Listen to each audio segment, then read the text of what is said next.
Hey friendo, Steve here. Welcome back to the channel. My office is a mess and it's going to get even messier. We're rearranging the whole house because we're going to get some paint and carpets in here. So my office is going to be remaining untouched besides just being used as a storage facility for a lot of the stuff in the house that we need to get out of the way. That's why my office is so cluttered. So about 5 days ago, I posted up a QA thread. It was before SummerSlam. So we're going to take a look at some of these questions unsullied by the events of SummerSlam and Triple H's first Raw. And then maybe later on this week, we'll pick that back up because a lot's happened even in the last couple days since Sunday, certainly. So we're going to go ahead and start with this one. So first off, this is a question that I get every once in a while. And I'm thinking of doing a frequently asked questions like text thread whenever I post up a new questions thread for Wrestle Juice, because a lot of these questions sort of asked over and over again. But this one right here, I've heard before, and I want to take sort of a grown-up approach to it here. The Trickster says, "Who do you think has the most toxic fan base, WWE or AEW? As a fan of both, it's embarrassing to see how the fans attack the other company and praise their own. I wish all of us wrestling fans can enjoy what we like and celebrate wrestling." So I in no means want to start pointing fingers at one fan base or another. I feel like toxicity exists pretty much in every single form of fandom, whether it's Lord of the Rings or Star Wars or Marvel or DC or WWE or AEW. So I feel like, and I think that there's a difference between toxicity and constructive criticism. I think that there are instances where constructive criticism can kind of be levied and sort of like wrapped up in the bullshit of toxicity. I think Jim Cornette kind of does that, where sometimes he'll have a decent point to be made, but he wraps it up in the most juvenile way possible. And so it comes off and is perceived of as toxic. I think he's got some pretty decent opinions on wrestling. I think he's got some really shitty ones too. Don't get me wrong. We're all allowed to have those. But I think that he sort of understands that the reason why his podcasts usually chart so high is because everybody wants his sort of toxic take on things in general. Like, oh, when Kenny Omega does something, what's Jim Cornette going to say? And a lot of that has sort of found its way being aimed at AEW since their inception. They sort of sprang up and a lot of people took, I don't know, umbrage at the audacity that a company would try to challenge Vince McMahon in the WWE. So you see sort of like this unnaturally large amount of like you got the AEW botches account on both Twitter and like I think there's an account on YouTube as well, even though AEW typically takes a lot of their content down, I think. I mean, AEW is pretty hardcore about not letting people use footage that's theirs in any way, shape, or form on YouTube. But yeah, I see some toxicity. I kind of feel like because AEW is new and Tony Khan is an outspoken personality and he's allowed his wrestlers or he hasn't discouraged his wrestlers from levying shots at WWE, they get a lot of scorn because of that. Like they feed into that a little bit. WWE has always had an element of a toxic fan base, but oftentimes before AEW, it just was sort of levied at WWE. And now there's sort of, an anti-AEW sort of toxicity that's sprung up. So I'll be honest with you, I kind of don't feel like either one is more toxic than the other. It's just I feel like an anti-AEW movement has cropped up to point out what they do, every little thing they do wrong or is objectionable or whatever. They have to nitpick it, and they nitpick all the little botches here and there, or whenever a move is missed or whatever. I sort of see that more than on the other side of things. Like from what I know, there isn't a prominent WWE botches account there specifically to just sort of pick at every little thing WWE does. And maybe that's because at this point, a lot of people had left WWE because Vince McMahon had eroded the goodwill that he had with a lot of fans. So they're like, why bother? AEW pops up, and then there's all sorts of accounts that are just sort of nitpicking everything AEW does. But I don't know if that's any better or worse or any in greater amount than WWE toxicity. I think it's all just sort of shitty. And I get that. I prefer just people in general, fans in general, just express what they appreciate. Levy constructive criticism. I mean, that's what I certainly try to do. I think that, up until the Triple H era here, which is still too new to levy honest criticism at, because we don't really know what he's going to do. I've levied plenty of criticism at AEW. I feel like the way they treat their women's division is not acceptable, and I feel like the way their storytelling goes down these days, because I feel like a lot of their storytellers are gone, is questionable. But then at the same time, like, there was an entire period of time when WWE's Raw program was virtually unwatchable. And I said that plenty as well. So, I try to be constructive with my criticism, and there's a lot of bad faith takes out there on both sides of the proverbial wrestling aisle. The internet wrestling community can be pretty shitty, to be honest with you. But then there's also a lot of good stuff, and there's a lot of good accounts to follow as well. As far as I'm concerned, I just sort of curate my social media feed so that I don't see a lot of the toxicity. And I always recommend people do that as well if they want to stay away from it, because I think that's a possibility. Let's move on. Let's see here. Moom says, what are your thoughts on yet another set of belts being announced in AEW? Does that, let's see here. Does that lessen the impact of the other titles is basically the question.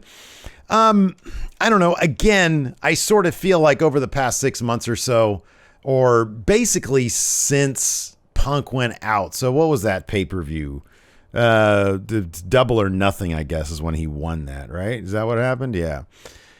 Punk enjoys telling stories in pro wrestling. Like him and MJF thing was like a story.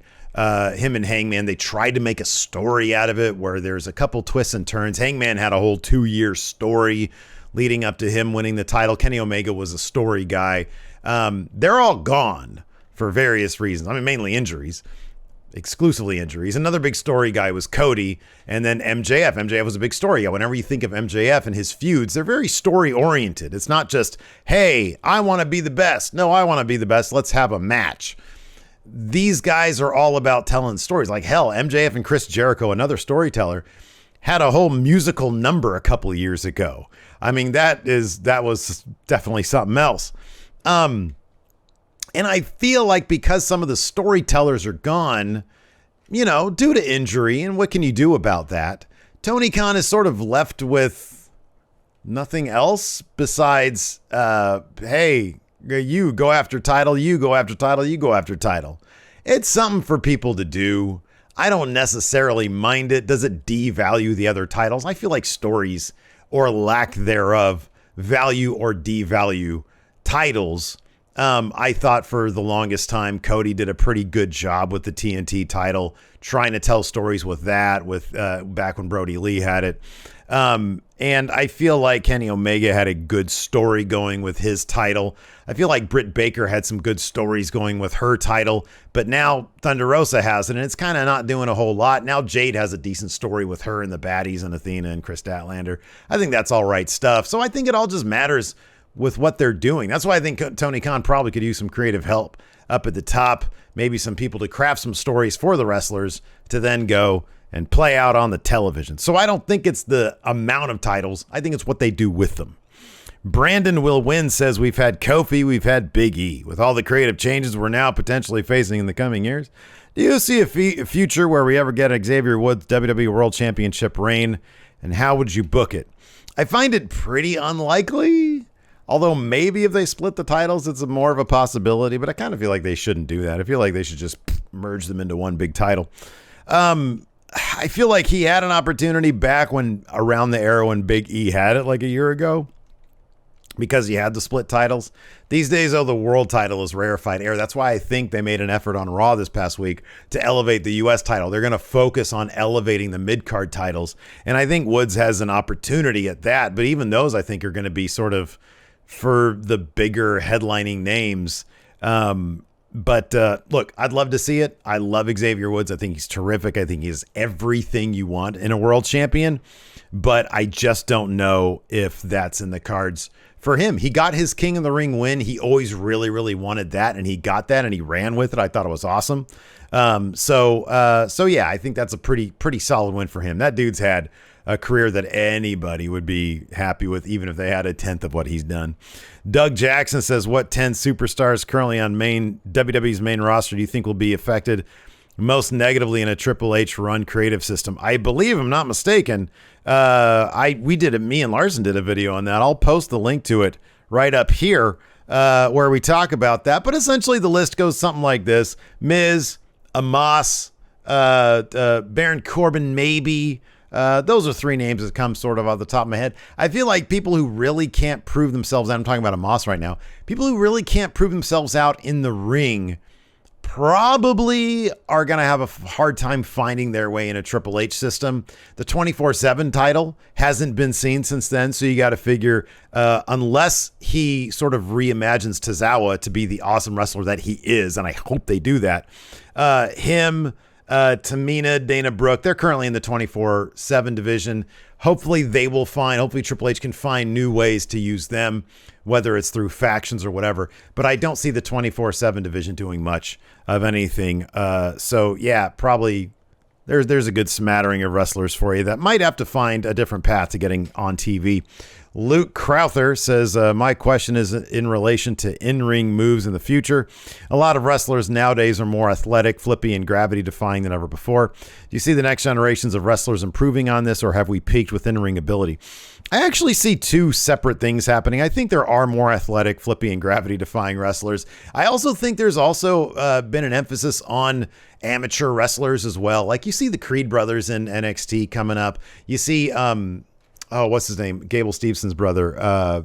Damon Kemp. That's the name of his brother, Damon Kemp. I feel like there's going to be an emphasis more on the amateur wrestlers as well. So, yeah, I don't know. But then at the same time, like there are bigger and bigger athletes coming through as well. Big men who could do cool stuff. I don't know if we're going to see like a Brock Lesnar anytime soon, like a new Brock Lesnar anytime soon. A guy who just is like freakishly big and athletic like he is, but I don't know. I feel like we're just going to get more variety of wrestlers in the future. I think we're going to get, more big men who could do more things. Like you look at the NBA and you got like big men who could like 7-footers who can shoot from three. That's kind of like a normal thing these days. Like people do that. So yeah, I think you're just going to get more versatile athletes with a greater variety of body sizes and types. Michael Bullitt says, are there any types of matches that you'd like to see Triple H bring to main roster? He votes for 3 stages of hell. My vote is for War Games. Vince didn't like War Games because because it took away seats from ringside. HMB, do you think AEW will start focusing on their young homemade stars more to avoid Triple H from pulling them since they didn't get their chances, specifically now with MJF's situation? It'd be smart if they did. I think Darby Allin could be a wonderful champion. He was already TNT champion. I'm not sure, how far along he'd have to be to get to the world champion status. But they're seemingly giving Ricky Starks a big push, which is super smart because that dude is next level. I think he's going to be a huge, huge talent. But, the bottom line is they can start focusing on their homemade stars. But WWE is going to be a destination for some of those people. You gotta look at what talent you have and focus on building that talent regardless of what you think their contract status is going to be or what the other people are doing, what the competition's doing. Red Tube says, if John Cena does return for WrestleMania, what do you think he should put his career on the line for a final world championship? Mitch, would you even want Cena in one last title match at WrestleMania? Yeah, I think that'd be an awesome idea. I kind of feel like him and Roman's feud last year or 2 years ago, whenever it was kind of wasted. It was just Cena trying to roll him up. And yeah, I kind of feel like they could bring Cena back for another run with Roman because I feel like the last one was kind of forgettable. Let's see here. C. Teven says, with reports that Riddle and Randy are true besties outside the ring, do you think there's a possibility we might finally see matchups like Riddle versus Brock or Goldberg in the future, given Orton's pull in the company and him vouching for Matt with the veterans? If Matt Riddle continues his ascent then a match with Brock, a match with Goldberg might be inevitable. Goldberg probably still thinks he has something left in the tank, and a Riddle versus Goldberg feud might make sense given their history. Riddle versus Brock is also something that Triple H might want to do to help get Riddle over even more. The crowd seems to really like him. I personally think he needs to ease up on sort of, the Randy worship. It's getting a little bit old at this point. Billy Edkin says, with the ever-changing landscape of professional wrestling, do you see Tony Khan and Triple H ever working together to do an WWE AEW pay-per-view in the style of Forbidden Door? I think it's possible. I think it's possible. I think it'd probably be more likely to get like WWE New Japan as opposed to WWE AEW. But I think anything's possible at this point. I think it'd be terrific. Ryan Betson, similar to that of NXT UK, would WWE benefit from localized versions of the NXT brand? Like Japan, India, Australia, would this be good or bad for each country's independent scene? It'd be bad for the independent scene in all those countries. We saw that in NXT UK. They basically ended up closing out a lot of UK promotions because they came and sort of poached from everywhere. So that was sort of a shame. But, I mean, those are superstars that decided to take a gamble and go with WWE, and now some of them are in UK. Some of them have achieved pretty great things. So, I mean, they are providing opportunities to wrestlers. But, yeah, when they do that, they sort of might inadvertently decimate or advertently decimate some scenes. I don't think they should do it, to be honest with you. I think they should recruit from outside. They should take a look at some of the top indie promotions around the world and pull from there, because those indie promotions, they're going to need to load up anyways. And, but to move in on a territory, I don't know that really helps anybody. I know that they had wanted to do that in the past, and I think Nick Khan has sort of convinced WWE that that's not the way to go. You want to focus on your main roster product being as big as possible and get those big deals. Richard Ives, to start off the new era, would it be a good idea to begin with a draft with Triple H in charge of Raw and Heyman in charge of SmackDown? I don't think so, and I think they really need to rethink how they do their draft. Having it right before Survivor Series doesn't make a lick of sense if they want to keep on doing brand versus brand. So I don't think a draft is necessary right now. I would say maybe do a draft after Survivor Series and maybe keep that on an every 3-year thing as opposed to every year. There's plenty of matchups amongst the brands that I think it would make it more special if it was every 3 years. Let's see here. Paul Batal says, do you think if Ronda incorporated the more MMA submission grappler style in her matches like Zack Sabre Jr., she'd get more appraisal as one of the best wrestlers right now? She focused exclusively on being a very creative tap-out artist as opposed to just sort of judo person who throws people and then tries to tap them out with the armbar. I think that she could get more over. I think that they already book her really strong. But yeah, if they didn't if they gave her like maybe a mouthpiece and made her just a devastating submission artist, I think that she could probably get over a bit more with the crowd with that. Let's see here. We'll end on this one. Taylor Sexton says, does the change in leadership impact Cody's position in the company? Even Cody talked about his conversation with Vince. We're with Vince and Bruce, not saying that he gets buried or anything, but will Triple H push his guys over Cody? I kind of doubt it. I think Triple H is savvy enough to know that Cody got some really, really strong responses. Cody obsessing over being AEW's Triple H, you'd think would have to tickle the fancy of Triple H. I mean, Cody was pretty obsessed with Triple H and AEW. No, I think that he probably saw what Cody did in that match at Hell in a Cell with the torn bicep, and Triple H did that himself with the torn bicep at one of the Saudi shows. He probably has a lot of respect for the guy. And on top of that, if you remember on Raw, they had that U.S. title video. Man, Dusty Rhodes was in like half of that thing. I honestly think they're going to build Bobby Lashley up to be this unbeatable U.S. champion. And that's going to be Cody's first big thing, is taking that U.S. title off of Bobby Lashley. And then Triple H will sort of gauge, okay, how much were the fans into that? Then if they're really into it and it really makes sense, then Cody can be the guy who takes that U.S. title in against Roman Reigns and beats him for the unified title. I think that could be a really, really big WrestleMania moment a year from April. I think that's a possibility. Anyways, that's going to do it today for the AMA. I might do another one of these on Friday, so keep an eye out for a questions thread, because like I said, a lot has happened over the past couple days. Or I might do another video. I don't know. Sky's the limit, right? Check out this video right here. Thanks everybody for tuning in. I appreciate it. Till next time, we'll see you over there.